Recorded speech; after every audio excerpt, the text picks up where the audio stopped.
Hi friends, ఎలా ఉన్నారు అందరూ? బాగున్నారా? నేనైతే బాగున్నాను ఫ్రెండ్స్. మీరు కూడా బాగున్నారనే అనుకుంటున్నాను.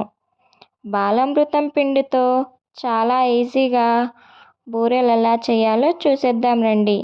ముందుగా ఒక బౌల్ తీసుకొని అందులో 3 కప్పులు బాలామృతం పిండి వేసుకోవాలి.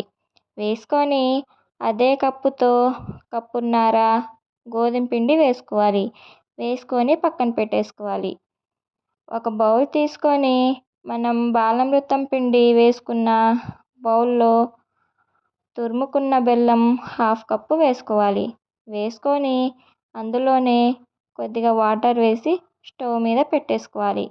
బెల్లం కరిగేంత వరకు ముందుగా మనం వేసుకున్న పిండి ఉంటుంది కదా, ఆ పిండి తీసుకొని కొద్దిగా సాల్ట్, కొద్దిగా వంట సోడా, కొద్దిగా ఇలాచీ పొడి వేసుకొని మొత్తం ఒకసారి కలుపుకోవాలి.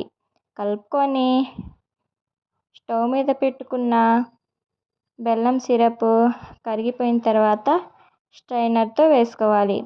వేసుకొని బాగా పిండిలో కలిసినట్టు కలుపుకోవాలి. కలుపుకున్నాక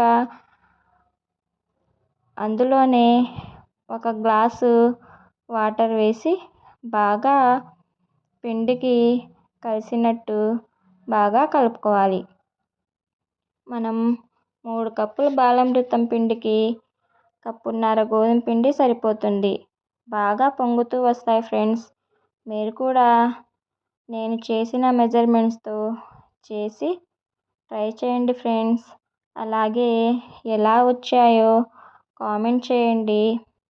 పిండిని ఈ విధంగా బాగా కలుపుకొని మూత పెట్టేసి 1 గంట పాటు పక్కన పెట్టేసుకోవాలి. బెల్లం 1/2 కప్పు సరిపోతుంది ఫ్రెండ్స్.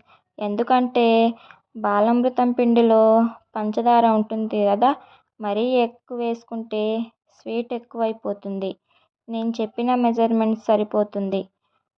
ఇలా మెత్తగా కలుపుకొని ప్లేట్ పెట్టి 1 గంట పాటు బాగా నానబెట్టుకోవాలి. ముందుగా నా వీడియోస్ చూస్తున్న వాళ్ళు లైక్ చేసి సబ్స్క్రైబ్ చేసుకోండి ఫ్రెండ్స్. అలాగే మీకేమైనా కొత్త రెసిపీస్ కావాలంటే కామెంట్ చేయండి. నాకు వీలైనంత వరకు నేను వీడియో అప్లోడ్ చేస్తాను. Please friends.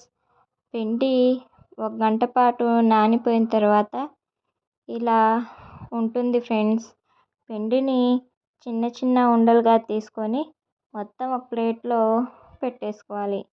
పెట్టుకొని ఒక తళుక్ కవర్ తీసుకొని దానిపై కొద్దిగా ఆయిల్ రాసి చిన్న చిన్న పూరీల్లాగా చేత్తో ఒత్తుకోవాలి. చూశారు కదా, నేను చేసిన విధంగా ఒత్తుకోవాలి. ఒత్తుకున్నాక స్టవ్ ఆన్ చేసి కళాయి పెట్టి అందులో ఆయిల్ వేసుకోవాలి. ఆయిల్ హీట్ అయ్యాక మనం ముందుగా చేసుకున్న బూరెలను ఆయిల్లో వేసుకోవాలి. వేసుకొని లో ఫ్లేమ్ మీద నేను చూపిస్తున్న విధంగా కాల్చుకోవాలి. అంతే. చాలా ఈజీగా బాలామృతం పిండితో బూరెలు ఎలా చేయాలో చూశారు కదా. మీరు కూడా ట్రై చేయండి ఫ్రెండ్స్.